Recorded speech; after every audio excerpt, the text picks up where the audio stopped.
Hello and welcome to this edition of Soulful Scrutiny. With me in the studios today is Mr. Jerrol Huggins Jackson, who is a member, or should I say you are the owner of Gems Theatre? I'm the managing director. Managing director. Right. Of Gems Theatre. Yeah. Many of you might have heard of Mr. Huggins through some of his plays. He's one of the few Caribbean artists who have had major plays and are off Broadway. Right. I think two of your plays are other plays besides the one that we're about to talk about is Tables Will Turn, and then there was Truth Be Told, and then The Colors of Death. Correct.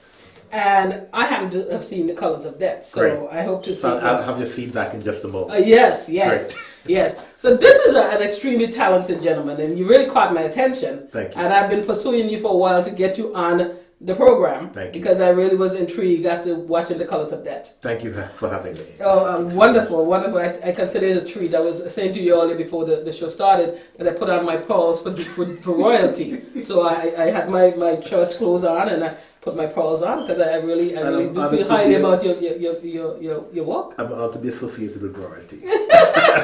No, you're royalty. That's why I put on my pearls to be ready. Thank you. But welcome to the show. Thank you. It's a pleasure being here. Okay. So we mentioned some of the plays that you've done, and currently you're working on The Colors of Death, and I happen to have seen that play. Great. What prompted you to attend? Okay. Because you've never heard of my work before. Never. And you took a chance. Right. What happened? A friend of mine was part of the cast. Okay. Tawny Johnson. Right. And she was selling tickets. Mm-hmm. And I said, all right, because I have a theater group, a number of ladies, me and what should I call it, mature ladies.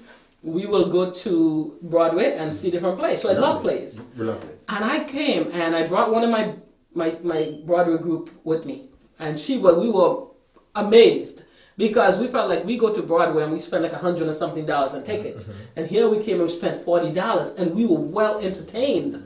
And we were absolutely delighted. It was a delight. Wow, thank you. I'm honored. I think if I can say anything about the only thing I wish I didn't have to endure as much, but it's a good thing, the laughing. Oh my God, it was so hilarious in some parts of it. That the laughing would not stop, and I kept saying, "Be quiet! I want to hear what they're saying." So that's my only complaint. There was too much laughter. I'm happy you enjoyed it. Yes. Thank you. Yes. So let's before we get into the your work, let me talk a little bit about you. You're from the island of St. Vincent and Grenadine. From St. Vincent, yes. Tell us about yourself. From a small village called Enam. Okay. And grew up there and migrated into the U.S. In my 20s, mm-hmm. and lived in New York for a brief moment, and then relocated into Florida, into Miami. And now I'm basically living back and forth, mm-hmm. Miami, St. Vincent at the moment. Okay. I started writing for various Caribbean organizations, mm-hmm. and some work for the Black Entertainment Television as well here in the United States. And one morning I got up and I'm like, you know what? I'm looking at all these other organizations using my work and getting ahead. Mm. I think it's very important that I get into promoting my own work. Mm-hmm. It was a very difficult decision, a lot of work involved, but I made the move into promoting my own work, writing, directing, and promoting, and I have no regrets. There have been some stumbling blocks along the way, but I want to encourage each and every one of you out there, if you have a dream, go after your dream. Mm-hmm. Do not allow someone else to live your dream for you. Live your dream on your own. Yes, that's some wonderful advice. That's wonderful advice. And so you came to this country, and we're talking earlier that you have the type of profession where you're able to have some enough downtime where you put that into your creative genius, and you're able to write these excellent plays. I haven't seen the other two, but like I said earlier, the other one that I saw, I recommend it to anyone who know of the Colors of Death being shown anywhere. Go see it. You will never spend another good $40 or whatever. I don't know what the price would be. Whatever that cost is, trust me, it is Broadway worthy. Trust me. So right now, I saw it in Brooklyn, and you're getting ready to come back to Brooklyn on September 17th Right, at of a place to be 2017, announced. right, Okay. 2017 in Brooklyn, New York. Right. In the meantime, we will be going back to the Caribbean, St. Vincent, on December 30th.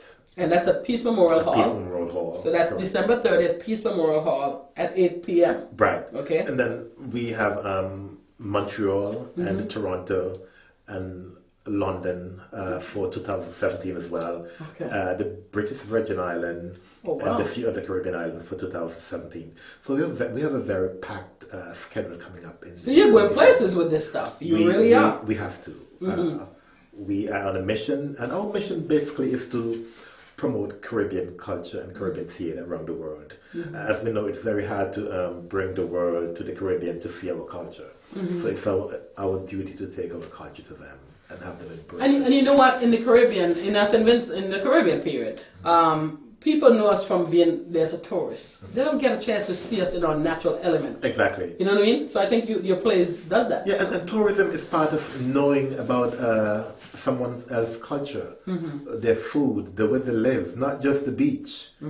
So tourism should be a wider aspect of your living, the way you live. So our culture and our theater shows a lot about us. Okay.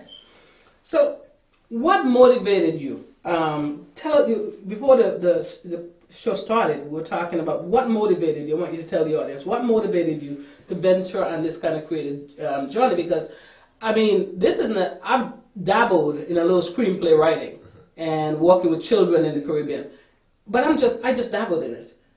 It's a lot of work. It's a lot of work. It's a lot of work, and you have to have some extremely creative juices in there to be able to put that sort of thing together. So what is it that motivated you, and where do you go? Like, okay, Tyler Perry would tell you about some of the people in his life, his aunt and whoever that influenced Medea and different characters. Where is it that you go to emotionally to get motivated with and create these characters and conjure, that sort of those sort of emotions that we see on the stage? To me, everywhere I go, there are topics and a situation that's happening around me that I can write about, and I pick them very carefully. I want to tell the people about situations that's affecting our communities, and those are the topics I want to write about: rape, incest, abuse of women, childhood molestation, family, fighting against family, destroying sibling and family bond. I want to talk about those kind of things. Topics that are very taboo that a lot of us are afraid to touch. And you said earlier that you were trying to do this, but you didn't feel that you were being effective, so you chose this venue, Exactly. or this avenue, Exactly. to Theater. get that stuff out, the theater. So, as a part of GEM's community organization, we would want to talk about topics that affect our communities, and we would try to go into the communities and lecture the residents there. But lecturing was not effective, so we used theater and drama to get our message across. Okay. And I'm motivated mainly by educating my people about what's happening around them, and to bring awareness to our communities. Once my work is put on, and I can see my audience sit back, enjoying my work and laughing, and walking away with a message, I'm motivated. And you also do a lot of charitable things, which I think is beautiful. Yes. You have contributed to a lot of charitable work in St. Vincent and Grenadines. You have been very charitable towards certain things like this SVG dialysis, which is a big problem we work there. with them. The HIV care. Yes, we work with them. The Rotary Club, and some other things. The Girls High School alumni here in New York. We find ways of working with several organizations to give back. Our main aim is to educate our communities, entertain our communities, yet giving back to needy cause. Right. So you're doing a lot of good stuff, and you're doing a lot of big stuff. And I really, I applaud you. Thank you. As a Caribbean person, because we live in a society where we're so bogged down with the negative stuff and the politics and all of that stuff. But you chose to go a different route, to make a contribution to society, to focus on the issues and and give us a chance to reflect, you know what I mean, on some of the things that needs attention in society. Besides politics, there's so much issues out there to be discussed and to be talked about that need addressing, not just politics. And politics doesn't really solve much. Yeah, not very much. I was at my relative's house and people got into the whole Trump issue and people got enraged, my relatives, you know? They're not important issues. It doesn't really solve much. So you chose to address some of the societal issues by putting it on the stage, and there's nothing like seeing something in front of you. Yeah. Because when I saw The Colors of Death, thank God my mom is still alive, but I know so many families where this has been a problem. Yeah. And the play, they're killing each other over some nonsense, some old house they don't even need. Yeah. You know? And it's kind of the message to families to put your estate, put whatever you have in order before it's too late, because it can cause a big problem. You can leave your family in war. In war, that's true. That's true. Try to put everything together, and a lot of folks don't want to discuss death and what can happen. That's true. In the event of someone passing away. But that's so true. So here am I trying to bring it to you in a more entertaining form. You know, I use a very technical but entertaining method of bringing it across. Yes. You know, because I think The Colors of Death resonate with everybody. I know in my mother's generation of our family, when her mother died, there was such contention over the will and who got the land, and who got the house, and it was really sad. Yeah, it can destroy. You can destroy families, and it did. I mean, I looked at my uncles. Two uncles, they passed on. My mother's twin sister passed on, and except for her twin sisters, they were not in the best of a relationship. Right. And you can't fix that now. They're gone. Because of dead left. So it's not easy. Being in playwriting and promoting and directing, it's very difficult. It takes a lot out of you, and you have to basically know what your audience are looking for. Right. It started off very simple. And it was a struggle at the beginning. No one knew who I was. No one knew about my work. I didn't know you a few months ago until I went. Exactly. And now I am in demand. There's an audience out there waiting for my work. So no matter who you are, where you are, you can make it. Just believe in yourself, believe in your work, and others will believe in your work as well. Do you have the same set of actors and actresses, or I know you said that at times you have to change people, but do you mainly have the same cast, or do you have to shift depending on where you're performing? We shift depending on where we're performing, and but we have our main characters that stick with that particular role. But we are very versatile. We work with whoever. We look for new talent all the time. So we can work with anyone who's willing to learn. I prefer to work with someone who have never acted before, who's never been on the stage before. I find when I work with That's interesting. when I work with someone who claims to be a diva, it gets in the way. Yeah, it's hard to work with them. They would not see my vision of what I want to bring forward on the stage.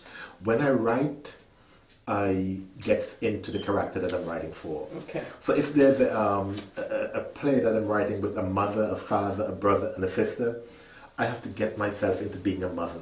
And then switch myself into being a father. Oh, okay. So I live the character. Okay. I don't just write about the character. You will have to experience it. Yeah, I have to experience it. So I find myself talking like a mother when I'm writing, acting like a mother when I'm writing that mother role, and vice versa the father.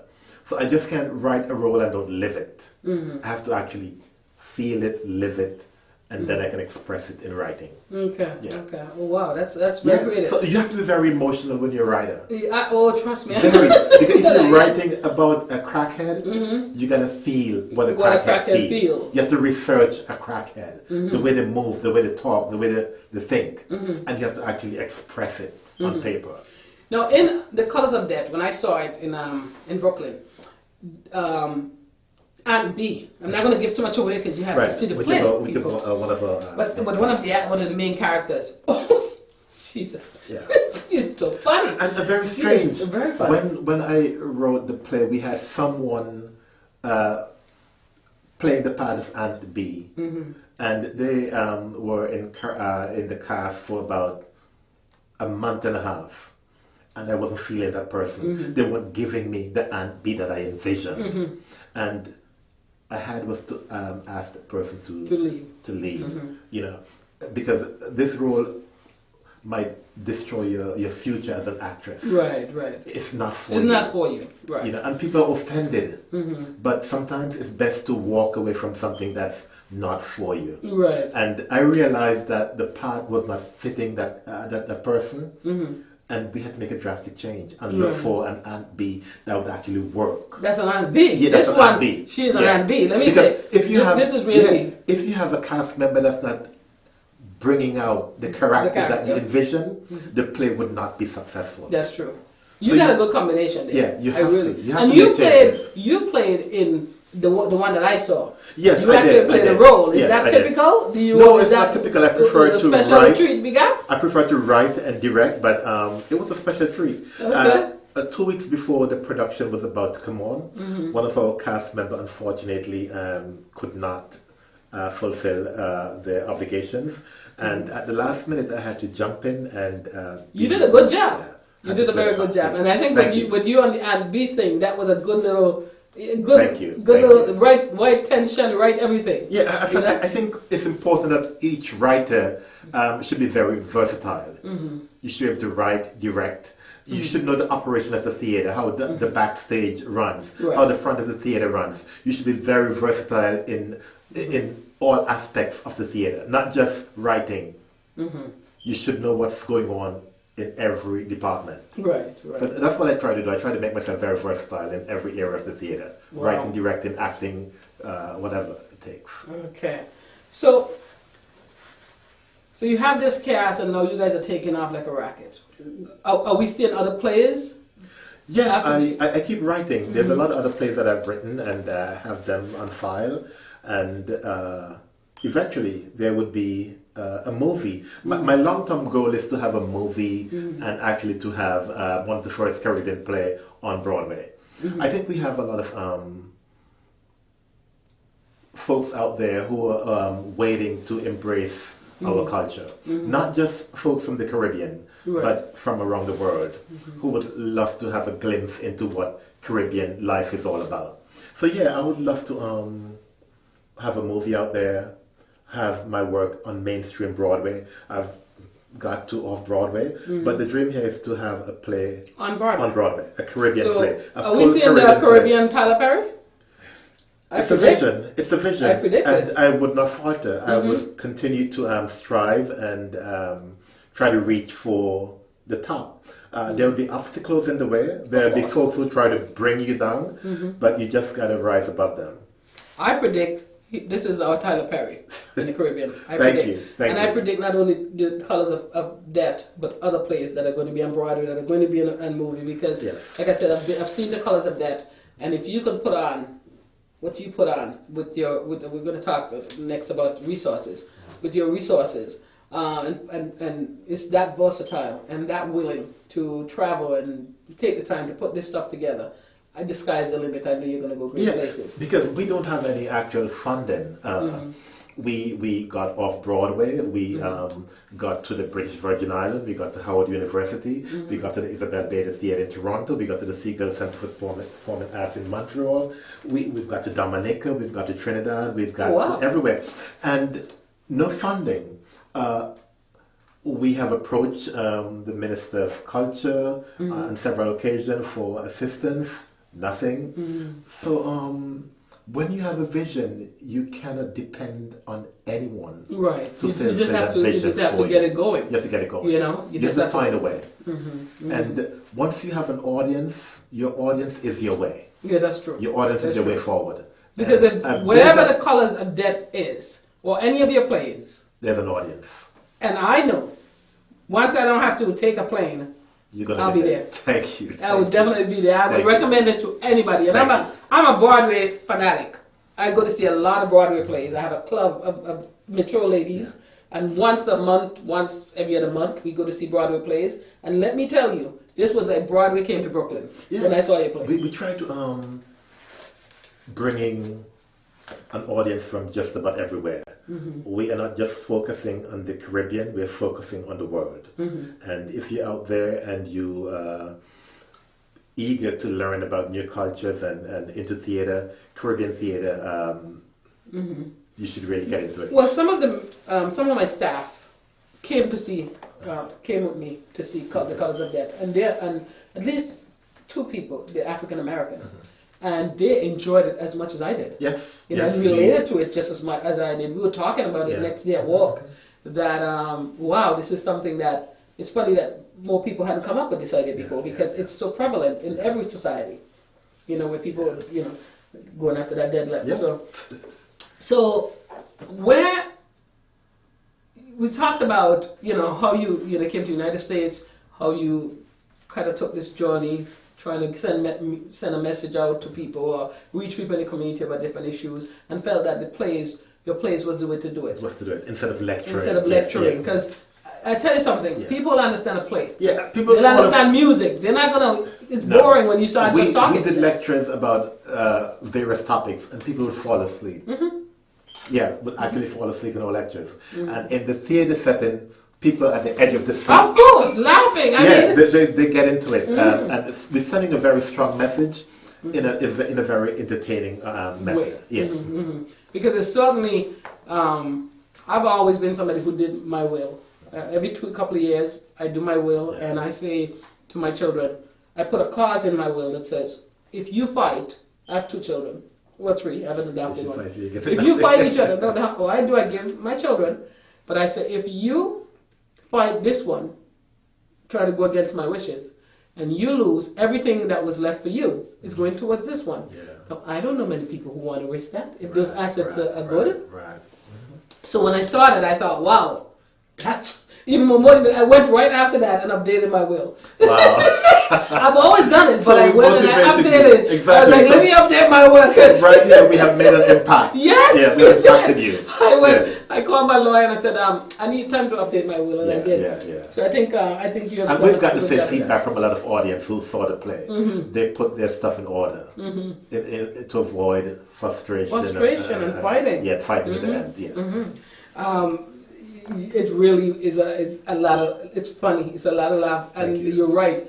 It's entertaining, but it's sending that message, and you're getting it through the thing. Yeah. Because the thing with, I do a culture retrieval program in St. Vincent, and I work mainly with children and young people, and we want to teach them the Garifuna language.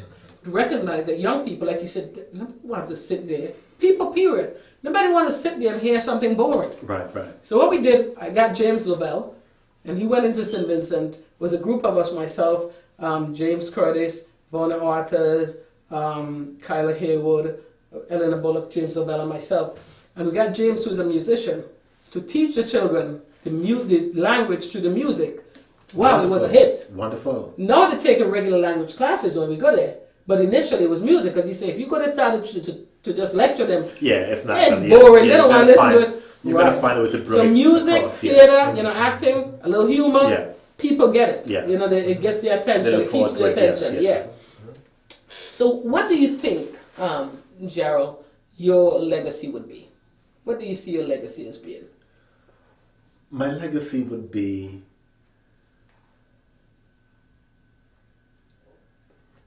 to make a difference in the way we look at our culture. We look at theater as not a profitable means, not a way of living, but I want to leave a legacy that you can actually make a living out of theater and culture. You can make a difference, you can make a living, and you can make a change. And I want my legacy to be theater as a way of educating, changing lives. And giving that window into a culture. Now, so let's just recap here. So on September 17th, 2016, you're going to be in Brooklyn at a location that will be disclosed later. December 30th, you're going to be in St. Vincent and the Grenadines at Peace Memorial Hall at 8 p.m. and you are slated to travel to Toronto, to Montreal, Yes. to London, and I'm sure a lot more places. Yeah. Do you have another play that are ready slated to go after this one is done? Yes, I have several materials, but I'm not sure which one? it's going to be. And I am still looking for topics to cover, to write on. So it may not necessarily be a play that I already have. It might be something that somebody supplied. As I leave here. Yeah, something somebody else it could supplied. be. Yeah, I'm willing to work with other other playwrights and collaborate. I believe in teamwork. So yes, it could be an idea from another playwright. It could be an idea that pops up as I leave here. It could be anything. So I'm open to new ideas. Yeah, I'm open very much. Let me ask you something. So we talk about the fact that sometimes, you know, in your villages and so forth, things could motivate you. Do you do people watching? Because when I became a writer, I started to do something that one of my literature classes taught me: people watching. So when I go to a restaurant, I don't do it obvious. I don't do it in an obvious way, but I watch what people do. I observe people. Yeah. Look at the twitches and you know, people eat, they, you know, they interact, and it gives me fuel for the books that I write. And people have said to me, Trish, how do you come up with these characters? Like, I just pop with these characters. But I map out my characters because there are times when I can't take the stuff up for months to continue, and so I need to know where I left off. But I you know, and I make little notation, and I know exactly where to pop some humor to get people's attention, to get a laugh. But when I was in St. Vincent doing Tears of Exile, there was a young girl who was doing a show, doing a part of an old lady. She was playing an old lady. And while we had practiced, she was playing the old lady, and she did a good job. All of a sudden, we got to Pismo, and she propped up something, like put a cushion in her butt. This old lady has a humongous butt, and she's walking with a stick, and she's swinging. And I thought, wow, these kids are so talented, but it wasn't something that was planned from the beginning. How much improvisation is done in some of your plays? I do not like too much of it. I like to be consistent. I think consistency is key to success. So if we keep improvising, it could be very, very bad. But there could be some improvisation, but not too much of it. Because we can perform here in New York today, and you see the play, and you happen to be in Montreal a month from now, you see the play in Montreal. It's not the same play. It's not the you same. keep doing that. So I believe in consistency. Consistency in anything is very key to success. Right. So I steer away. You should know my lines.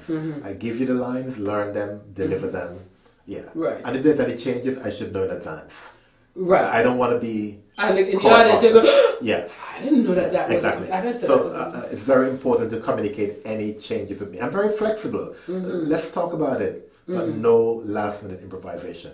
Consistency to me is very, very important. Well, the good thing with you have adult actors and actresses. But I'm walking with children, and they don't get that sometimes. Yeah, I understand. So, I'm open to working with kids. I would love to do several topics in terms of kids.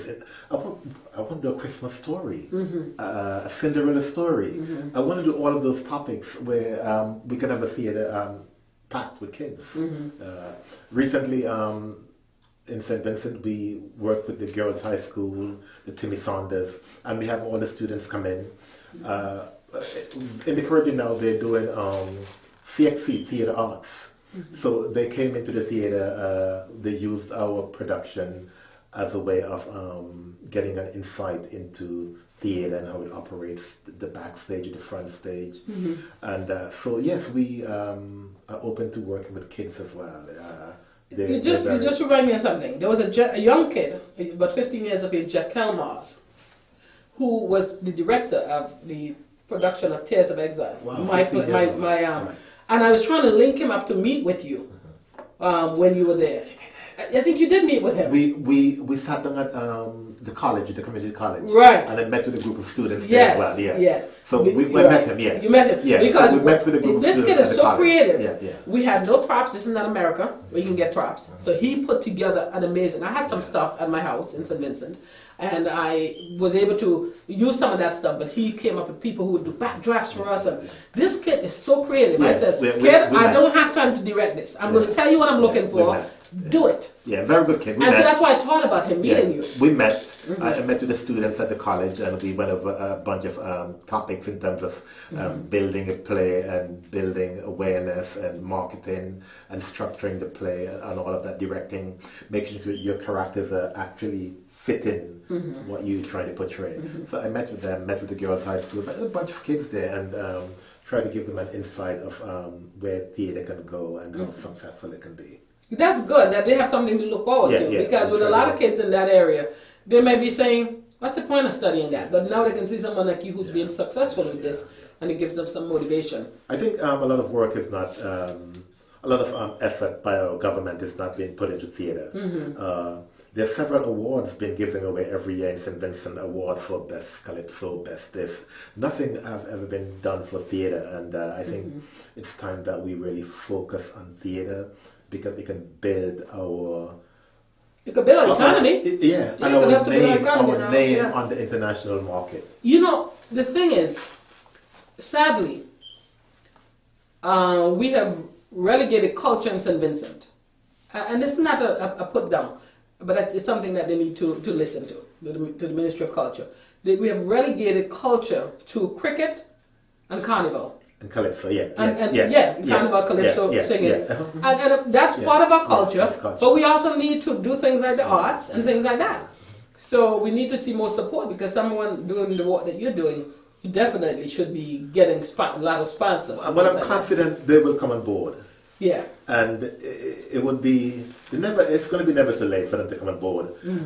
Perhaps when I'm recognized, they'll be recognizing me after the fact that I've already been recognized. Right. And they'll be welcome. Right, exactly. But whenever they're ready to come on board and we can work together as a team, I'm open to welcome them to work together. To create and promote our culture on the international stage. Okay.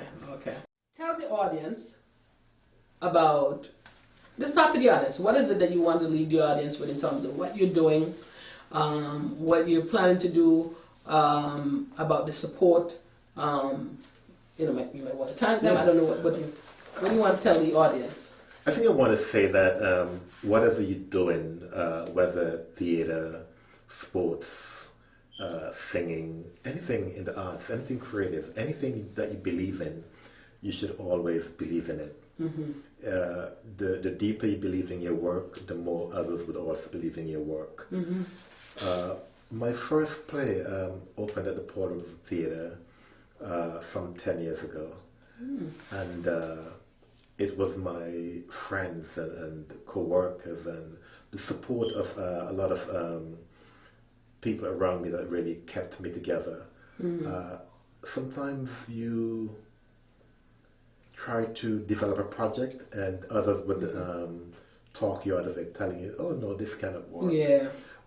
So try not to associate yourself with negative folks. And if you have anyone in your immediate circle who you think is not contributing to your development, is a downer, you should get rid of them. I agree. Do not hesitate. Negative energy around you could not be successful. So in order to succeed, you got to believe in yourself and weed out the negative people in your immediate circle. That's the key. I say amen to that. Yeah, and I want to thank all of you for always believing in my work, for being there. I've built up a very good audience, supportive audience, a dedicated audience. And I want to thank you folks out there. Folks from Trinidad, folks from St. Vincent, Barbados, Grenada, Dominica, Jamaica, wherever you're from. Thank you for always being there and for supporting my work and for believing in my work. And today I want to thank you for being there at my last play and for enjoying my work and for believing in my work as well. Oh yes. Thank you for believing in It's been a joy having you on. Thank you. Let's just remind the audience again that Gems Theatre, The Colors of Death, is slated to be in Brooklyn, New York on the 17th of September of 2017, and to a location that would be announced later on. December 30th, they will be in St. Vincent and the Grenadines at the Peace Memorial Hall at 8 this p.m. December 30th. This December 30th, 2016. And they're slated to be arriving, to be performing rather in Montreal, Toronto, London, and BVI, God knows, BVI, God knows where else, because he's on the map. He is on the map, on the move. So again, there's a lot of local Vincentians who reside here in the United States, wherever you are. If you are going to be in St. Vincent for the holidays, try to make it to the Peace Memorial Hall. Because I know you might be in an inner city somewhere in the U.S., probably in Texas, in wherever, and we can't bring the play to you, and you're going to be in St. Vincent this holiday season. Get to see it. Get to see it. Because we may not be able to come into a community that you currently live in. Right. So if you're going to be home, try to make an effort to get Peace Memorial Hall. It's worth it, folks. I'm telling you, it is worth it. It is Broadway worthy. It is Broadway ready. And you will not spend a few dollars that is so well spent as to see that play. It is marvelous. Make you laugh. It gives you a lot of things to think about. And it's just an all-out enjoyable play. I can honestly say that I am not putting water in my mouth. I can tell you it is something worth seeing. So catch it, The Colors of Death by James Theatre, Mr. Jerrol Huggins, Jackson. It has been a pleasure having us in the studio at QX Television. Thank you. We enjoy having you, and let's do this again. And I want to say this, that I would like one of these days to have one of my books be produced by you. I'll be honored. I would love to have us coordinate or something like that. Thank You heard it here, folks. Probably a stage play. Yes, we can work together and some movies. We look forward to seeing you. you. Appreciate it. And next time you're in town, drop by. I will. And let's do another interview. Thank you. All right? Appreciate it. Okay.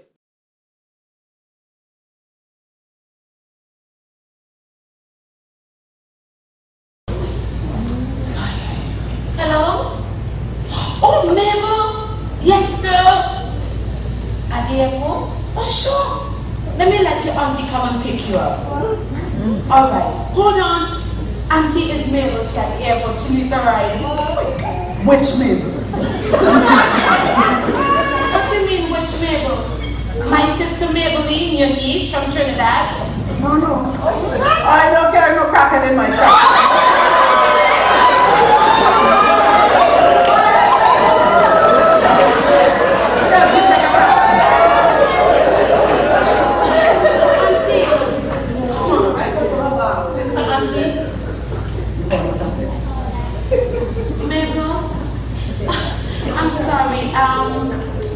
Your uncle's not feeling well, so you'll have to take a taxi.